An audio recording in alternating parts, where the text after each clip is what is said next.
تازه او د پرمختګ خبر ملګرو که تاسو هم غواړئ خبر شئ ویډیو تر اخره وګورئ او زموږ چینل هم سبسکرایب کړئ. سلام، وخت مو بخیر. چین غواړي افغانستان کې له ډبرو سکرو د برېښنا تولید لپاره پانګونه وکړي. د چین د سوداګرۍ خونې استازي د افغانستان برېښنا شرکت له عمومي رئیس سره په لیدنه کې ویلي غواړي په افغانستان کې له ډبرو سکرو د 1500 میګاواټو برېښنا تولید په برخه کې پانګونه وکړي. د افغانستان برېښنا شرکت په خبرپاڼه کې راغلی چې د دغه شرکت اجرایوي رئیس محمد حنیف حمزه د چین د سوداګرۍ خونې له استازي سره ولیدل. سرچینې لیکلي د چین د سوداګرۍ خونې استازي په دې لیدنه کې ویلي غواړي په افغانستان کې د ډبرو سکرو د 1500 میګاواټه برېښنا تولید په برخه کې پانګونه وکړي.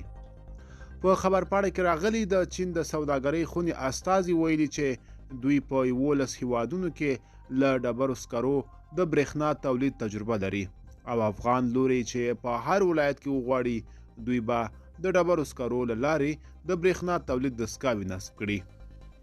سرچینې لیکلي د افغانستان برېښنا شرکت عمومي اجرایوي رئیس په دغه لیدنه کې ویلي چې په دې اړه به د افغانستان برېښنا شرکت او د چین لوري ګډ تخنیکي پلاوي د ګډو ناستو له لارې پر ټولو مواردو خبرې او څېړنې وکړي او وروسته به ترلاسه شوې پایله د افغانستان د سرپرست حکومت له رهبرۍ سره شریکه کړي. هغه دغه راز د چین د سوداګرۍ خونې استازي ته ډاډ ورکړی چې په افغانستان کې د برېښنا په برخه کې د هر ډول پانګونې په تړاو همکاري ته چمتو دی. ملګرو که تاسو هم د دې ویډیو په اړه څه نظر لرئ موږ سره کمنټ کې شریک کړئ. د لا ښکلې ویډیوګانو لپاره موږ سره پاتې شئ. تر بیا ښه وخت.